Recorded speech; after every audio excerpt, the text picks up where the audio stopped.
Welcome into betting podcast for Monday morning, the open line report. Today is March 30th. He's Teddy Covers. I am Drew Martin, hitting on a number of subjects. We got football. Is it kicking off on time? We got draft prop, horses. We're going to talk a little bit. Also a little political voting prop here for Teddy. But Teddy, without further ado, welcome into the pod. How you doing today? I'm doing all right, Drew. You know, what are we? We're in day 18 now. Since Rudy Gobert got sick, we had the one game, the first half of the one game the next morning. That was a Thursday.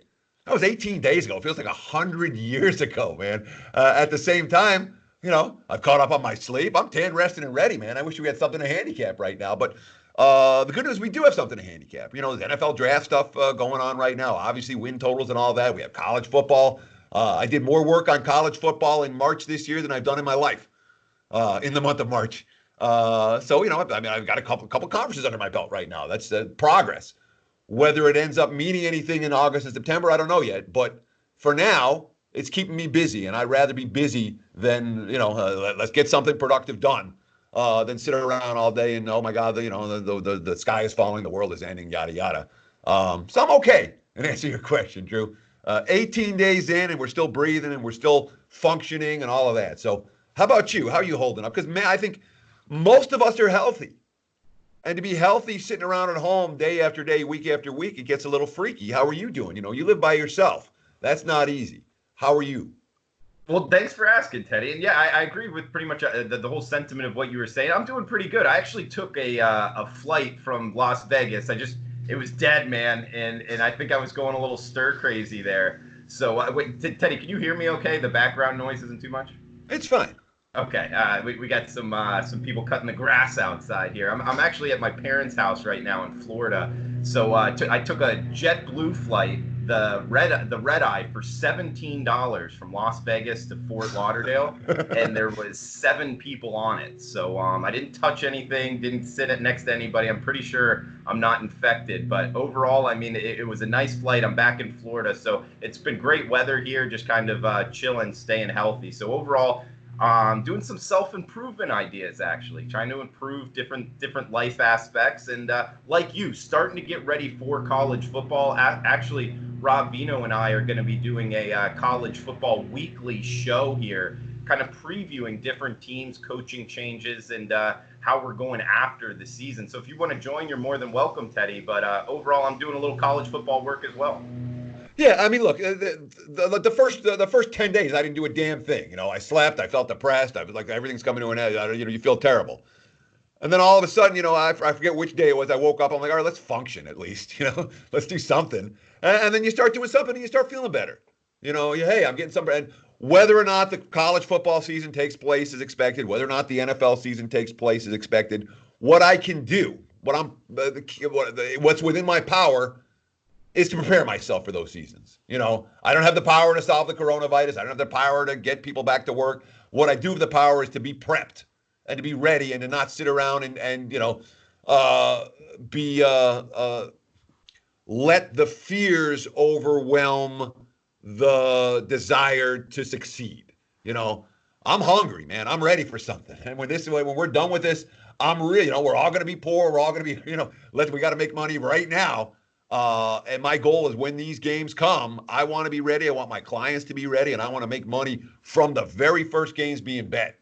That's my job. And I have, you know, there's nothing else that I can do right now that's of any productive, you know, okay, I weeded the lawn, you know, and I still have some more to do. Yeah, okay, I got a little yard work I want to take care of. But the reality is that when you're used to working 70, 80 hours every week and then you stop, you know, your body doesn't, I didn't react well to that. And it's like, okay, get back to work, do something. So I'm doing something, and that's helping. You know, it's helping me mentally as much as any other.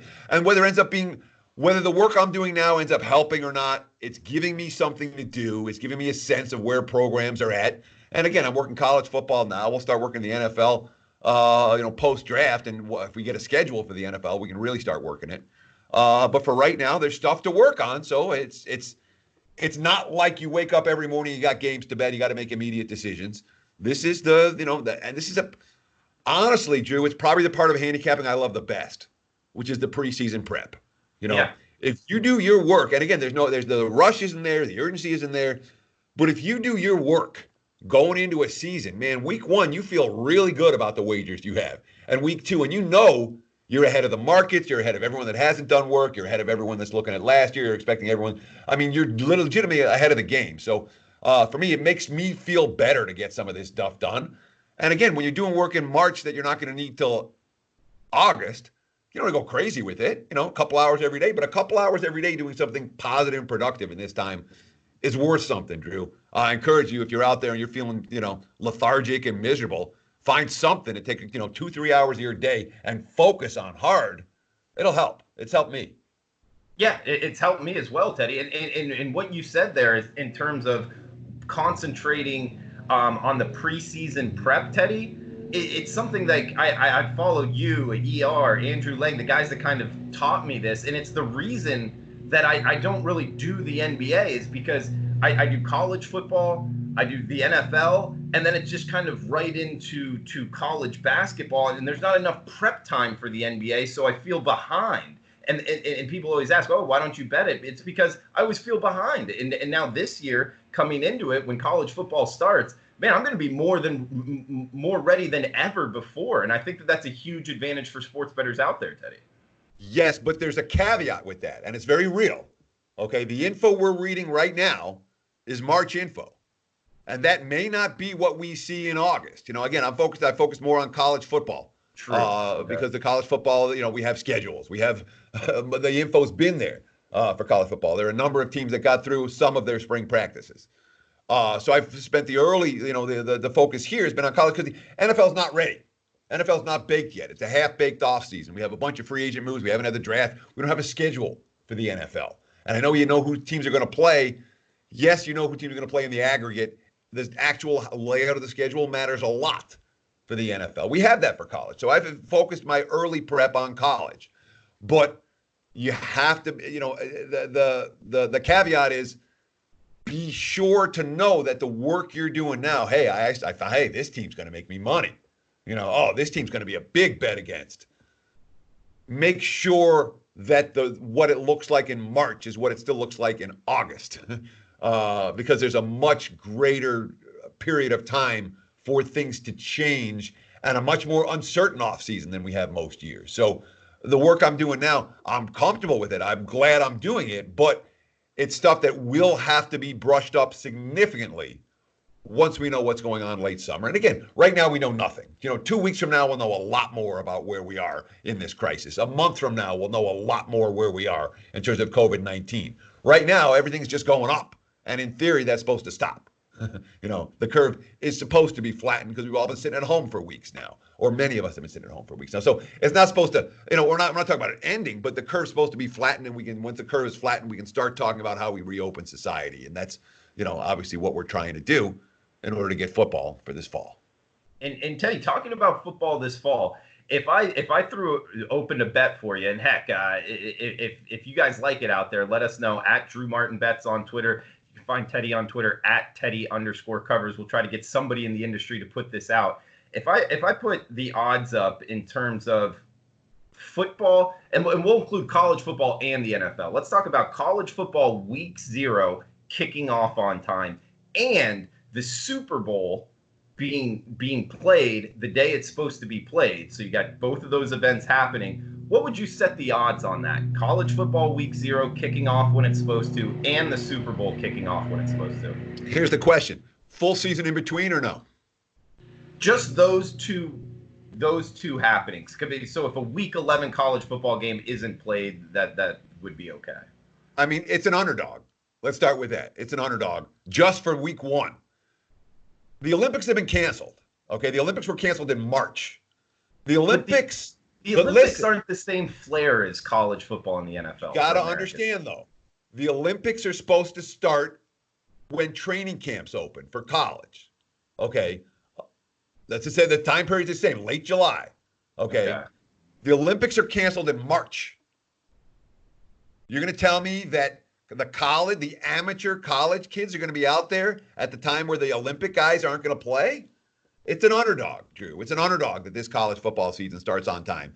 And then you say all right, now we have just for that portion of the parlay. We have it's a two-team parlay. You're saying the college football season starts on time and the Super Bowl gets played on the day it's supposed to. Okay. So for the first part of the parlay is a dog, whether you want to call it a $1.50 dog, a $2 dog, a $2.50 dog, it's a dog. Okay. As for the Super Bowl getting played, it's hard to put a price on that because you don't know what the NFL season is going to look like. And we're talking about 6 months down the road, 9 months down the road. We really don't have a good picture. I still got to call it a dog. So you're parlaying two dogs. Yeah, you're 10 to 1, you're 8 to 1, 10 to 1. It's not chalk. I'll tell you that. It's not chalk on either side. It's not chalk right now. Oh, that's so disappointing. I know listeners out there are really holding their head right now, Teddy. I mean, if we don't have football, that's pretty bad, Teddy. I mean, I'm not saying we're not going to have football. Okay. But to expect a full season in college and the NFL right now, I can't expect that. Where we're at, but this is still early. We're still, again, people are like, oh, what's going on? What's going to look like? The biggest issue here is the uncertainty, okay? Because nobody knows. Nobody can make it. There's not an epidemiologist cannot make an accurate prediction right now. The projections are, anywhere between 100,000 and 2 million. You know what I mean? I mean, the most educated people out there in this field cannot make an accurate projection right now of what we're going to look like a month from now.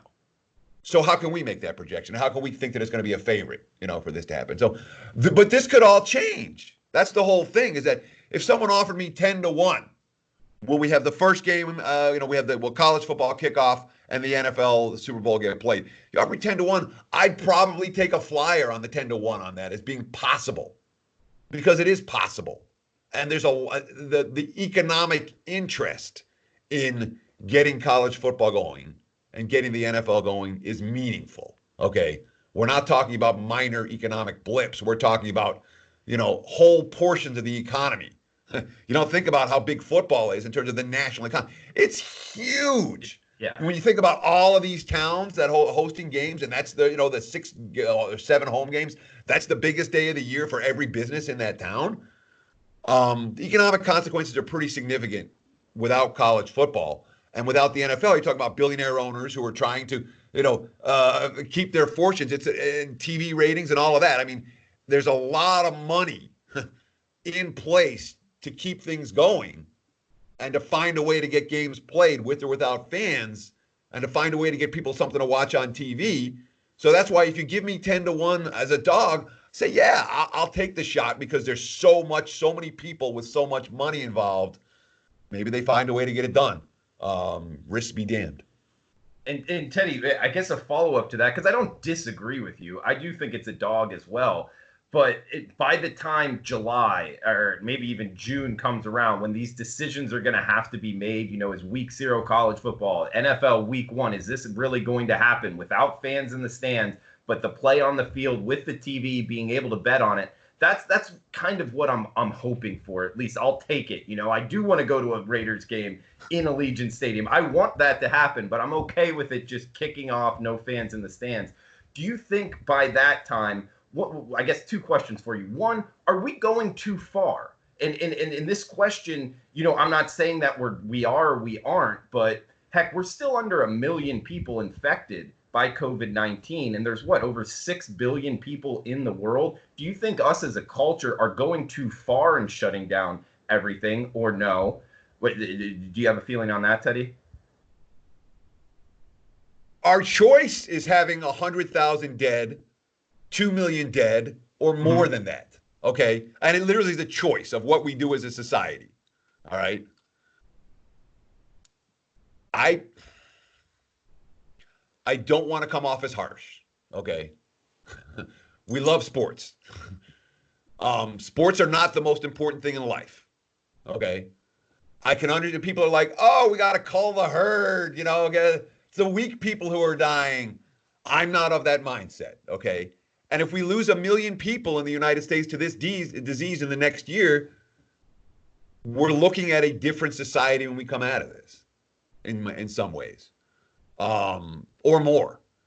So I forget what the question. What'd you ask me, Jew? Well, just as a culture, are we going too far? Because I would actually think if we lose a million people in the world, which it's likely going to be more by the time this ends, out of 6 billion people, and it does sound harsh, that isn't a large number percentage-wise of the population.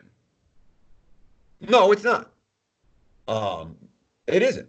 That being said, it's not an easy question to answer. I tend to think that as a society, we are a more caring society and a less dollar, and I don't mind that, but it's very clear if the games were going on right now, okay, if baseball was going on right now and the March Madness was going on right now, more people would be dying. More young, healthy people would be dying, and our systems would be overrun, our hospitals would be overrun. To me, that's clear. Okay, it's not maybe if we did it. Shutting everything down has saved probably millions of lives and can continue to save millions of lives. Are these lives we want to save? I think they are.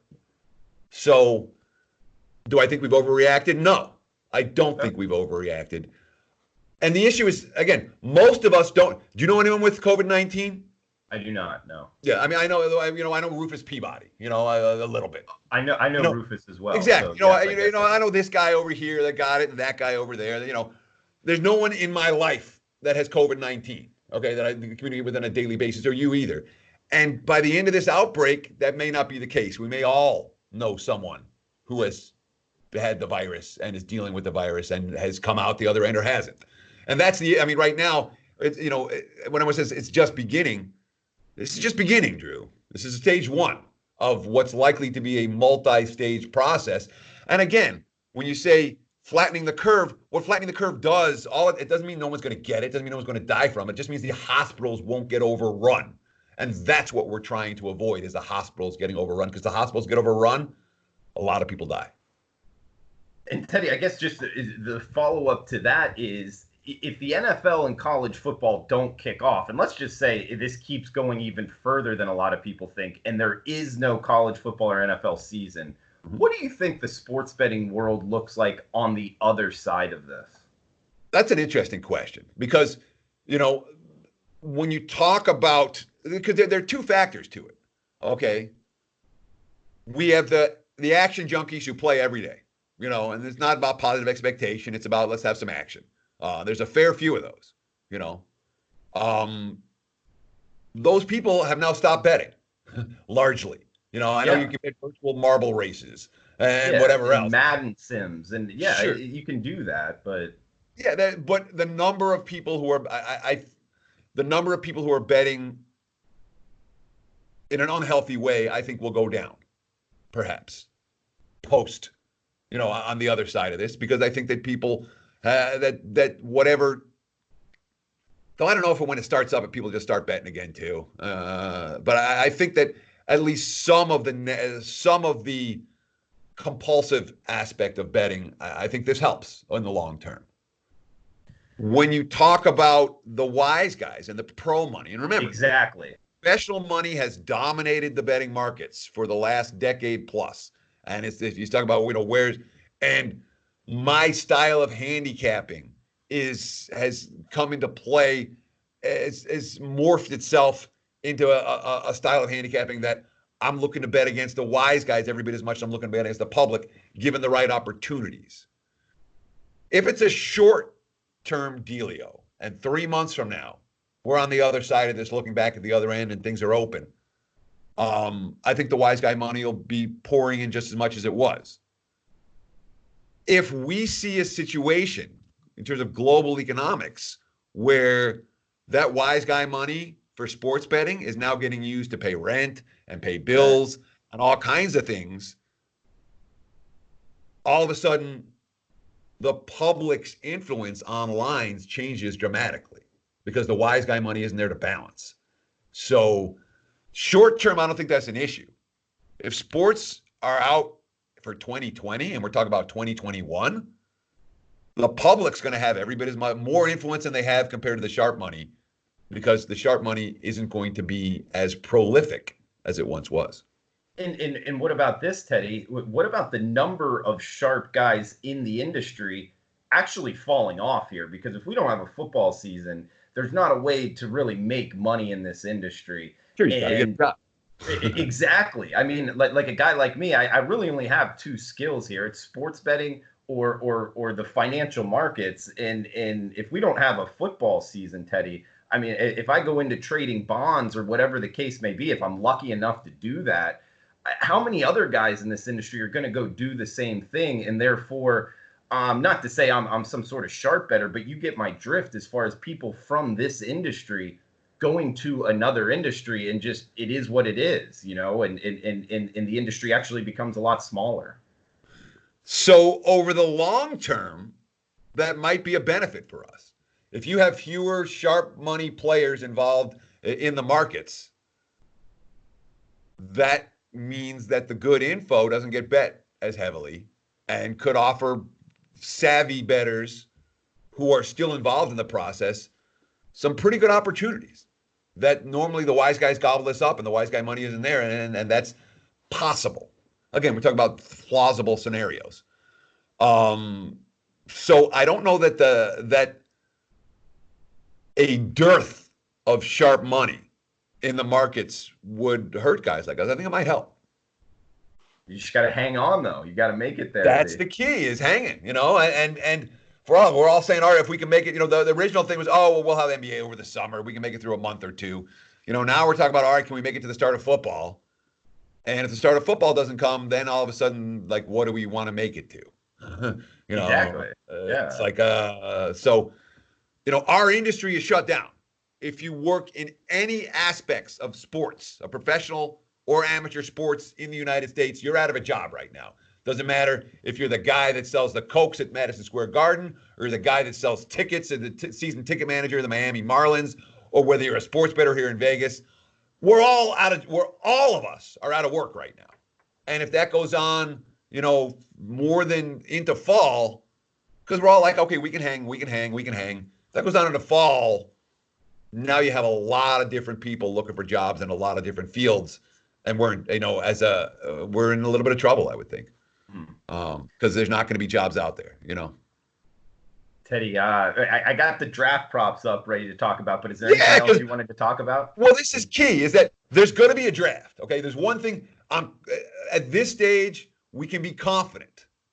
If you bet on draft props, they will be graded. You will win or lose. There are wagers to be made, okay? So if there's one thing to focus on, we can talk about NFL win totals. I don't want to talk about NFL win totals. I'm not convinced there's going to be a full season. We talk about college football. I'm not convinced it's going to be a full season. Draft props, there's going to be a draft.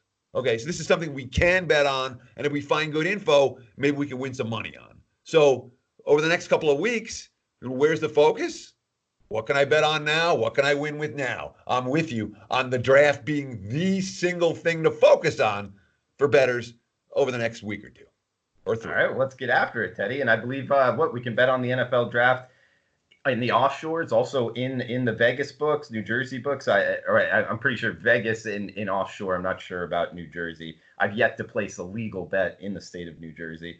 Teddy, let's start off at the top here. Going to just reading them off of Bet Online. We got draft position. Which pick will Tua be drafted in? Under or over 3.5? So that basically is someone going to trade up? What that question is asking, real simple. And of course now I've lost all my stuff. Gosh darn it! I had everything set up and then I messed it up. I'm thinking just off the top of my head here, Teddy. What the Dolphins are 5, so he's not going to fall below 5, right? No. The question is, does someone trade up to get him? It seems like betting on a trade in the NFL draft is really tricky. It's just, I don't know. You'd be more versed in that than me, Teddy. Yeah, I tend not to be a big bettor on the NFL draft because this is why, okay? And it's really as simple. Why in the past I haven't done a lot of this. Every bit of info you're reading from reporters is someone sending smoke screens to try to tell you something that they don't believe, so the guy that they want will be there. Right. Yeah. Every bit of info from every GM. Oh, we like this guy. No, they don't. They like that guy. They're saying they like this guy because they want someone else to jump up ahead of them to draft that guy, and then they can get their guy. So it's all literally, it's like misinformation from 32 teams. Bet on that, knock yourself out, have a good time. Not easy wagers to make. When you talk about something like this, where does this Tua go over under 3.5? You're really asking, basically, is someone going to trade up with Washington or Detroit? Cincinnati, we're pretty confident taking Burrow. Does someone trade up with Washington or Detroit? Two teams that, in theory, don't need a quarterback. In theory. The Redskins drafted their guy last year. The Lions have a proven veteran in Stafford. In theory, neither one of those two teams is going to go the QB route. So will they trade down? Given the opportunity, I think both teams would. But when you start going through, where do these quarterbacks end up? The ones that the draft props I've been focusing on, and the NFL props I've focused on most over the course of the last couple of days has been, where does Cam end up? Where does Jameis ends up? How many QBs get taken? The QB situation in the first round, the QB situation is really weird because there just aren't that many jobs. How many teams are going to trade up with Washington, Detroit to get Tua? Not that many. And we can go through every NFL team right now. And if you want, I will. Buffalo's got a QB. Miami signed Fitzpatrick. And of course, okay, Tua's the QB of the future. If he drops to 5, Miami takes him. I don't think Miami trades up to get him. Right. It's very tricky to handicap that. Yeah. The Patriots. So in terms of teams that may need a quarterback, the Patriots may need a quarterback. Okay. Are they going to go with Stidham? Are they going to draft? Are they going to get Cam Newton or Jameis Winston on the cheap? And man, I mean, if I'm looking at New England saying, all right, this team's going to draft a first-round QB and go that way, I don't see it. Does Belichick want to go through a young QB if he can have a Cam Newton on his team or Jameis Winston?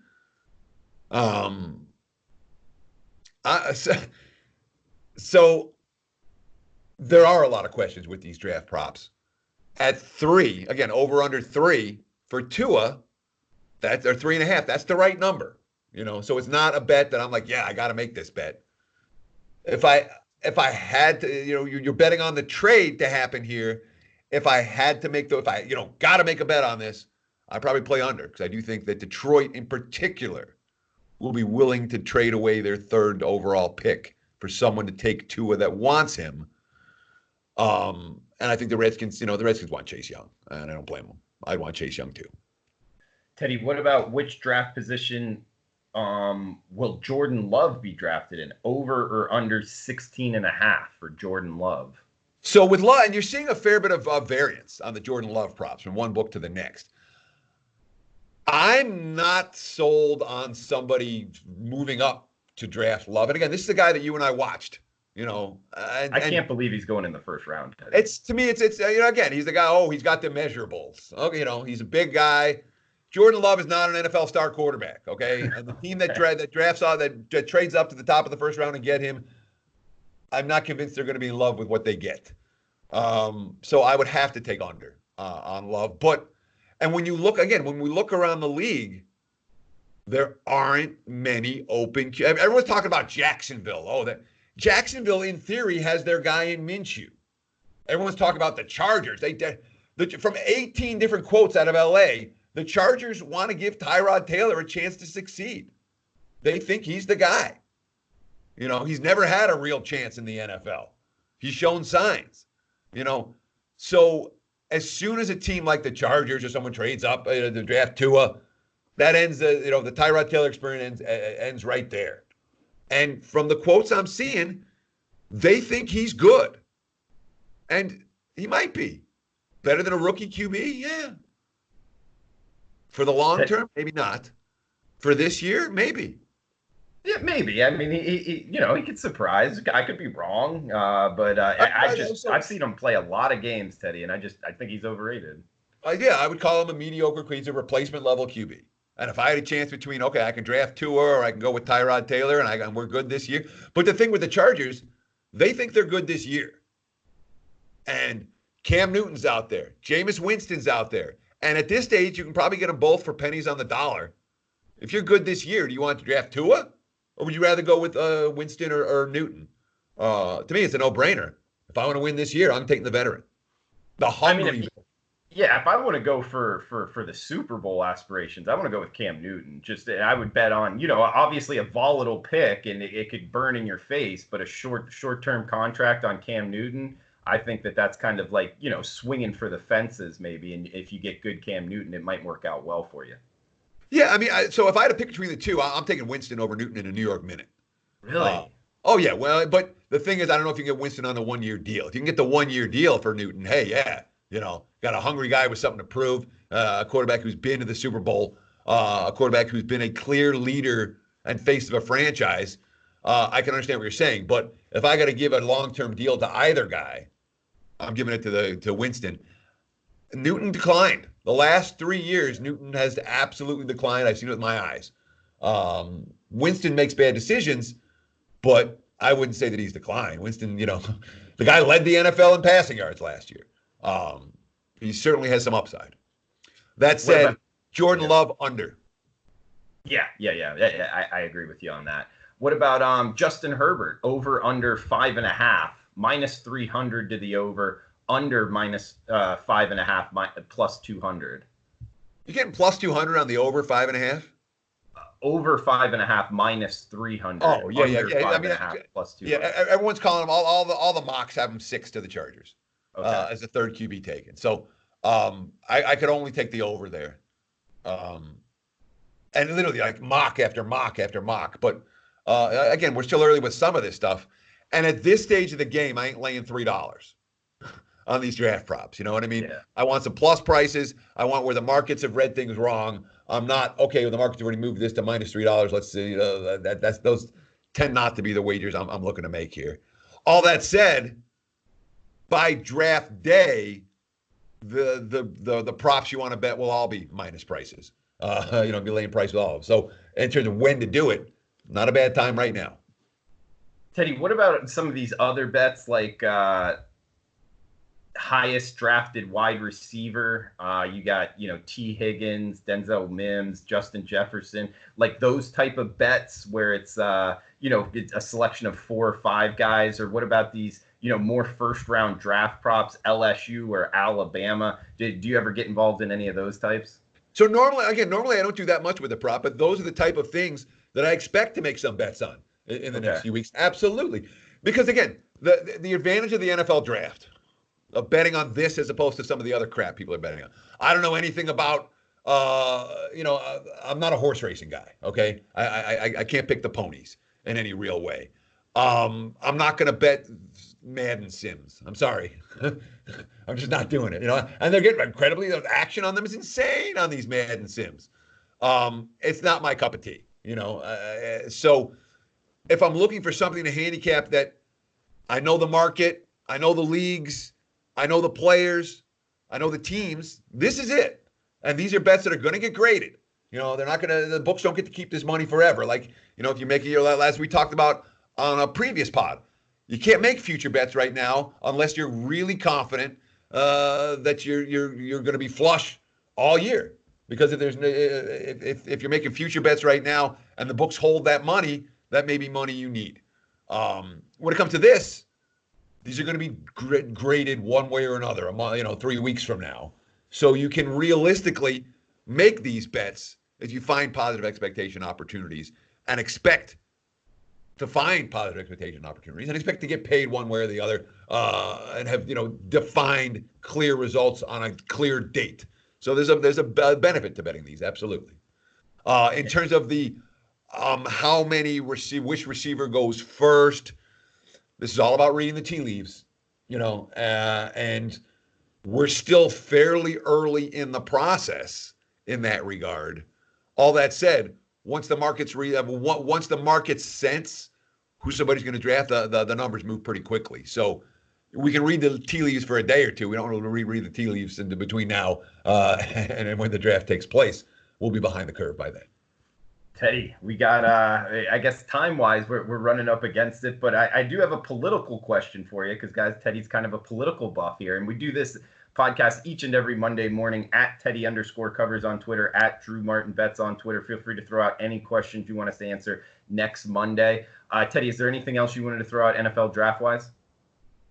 No, I mean, we'll talk about it again next week. Okay. I mean, the NFL, again, the NFL draft is something that's real, something that we can bet on, and something that's going to get graded.